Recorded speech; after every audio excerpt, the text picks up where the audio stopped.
Doctor Vishnuvardhan ರವರ 14ನೇ ವರ್ಷದ ಪುಣ್ಯಸ್ಮರಣೆ ಆಚರಿಸಿದ ಅಭಿಮಾನಿಗಳು. ನಂಜನಗೂಡು ನಗರದ ನೆಹರು ಸರ್ಕಲ್ನಲ್ಲಿ ಡಾಕ್ಟರ್ ವಿಷ್ಣುವರ್ಧನ್ ಅಭಿಮಾನಿಗಳ ಬಳಗ ಚಾಮಲಾಪುರ ಬೀದಿ ವತಿಯಿಂದ ಆಯೋಜಿಸಲಾಗಿದ್ದ ಸಾಹಸ ಸಿಂಹ ಡಾಕ್ಟರ್ ವಿಷ್ಣುವರ್ಧನ್ ರವರ 14ನೇ ವರ್ಷದ ಪುಣ್ಯಸ್ಮರಣೆ ಕಾರ್ಯಕ್ರಮವನ್ನು ಮಾಜಿ ಜಿಲ್ಲಾ ಪಂಚಾಯಿತಿ ಸದಸ್ಯ ಹಾಗೂ ಕನ್ನಡ ಸಾಹಿತ್ಯ ಪರಿಷತ್ತಿನ ಗೌರವಾಧ್ಯಕ್ಷರಾದ ಸಿ ಚಿಕ್ಕರಂಗನಾಯಕ ವಿಷ್ಣುವರ್ಧನ್ ಅವರ ಭಾವಚಿತ್ರಕ್ಕೆ ಪುಷ್ಪಾರ್ಚನೆ ಮಾಡುವ ಮೂಲಕ ಕಾರ್ಯಕ್ರಮಕ್ಕೆ ಚಾಲನೆ ನೀಡಿದರು.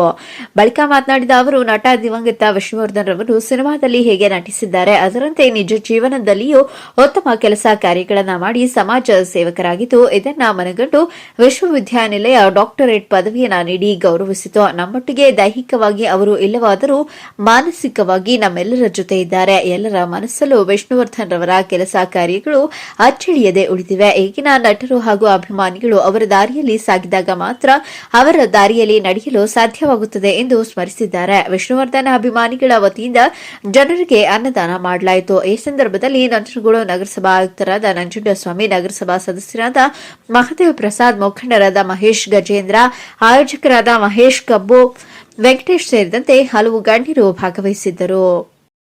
ಸ್ನೇಹ ಲೋಕ ಅಂತ ಒಂದು ಸಾಮಾಜಿಕ ಸಂಘಟನೆಯ ಜೊತೆಗೆ ಸಾಮಾಜಿಕ ಕಳಕಳಿ ಕೆಲಸಗಳನ್ನು ಕೂಡ ಮಾಡಿದ್ದಾರೆ. ಉತ್ತರ ಕರ್ನಾಟಕದಲ್ಲಿ ಪ್ರವಾಹ ಬಂದಂತ ಸಂದರ್ಭದಲ್ಲಿ ಪಾದಯಾತ್ರೆ ಮಾಡಿ ಹಣ ಗಳಿಸಿದಂತ ಹಣನ ಸಹಾಯ ಮಾಡ್ತಾರೆ. ಅವರು ಮೇಲುಕೋಟೆಯನ್ನ ದತ್ತು ತಗೊಂಡು ಕುಡಿಯುವ ನೀರಿನ ಸಮಸ್ಯೆನ ಬಗೆಹರಿಸಿ ಅಲ್ಲೂ ಕೂಡ ಮಾಡ್ತಾರೆ.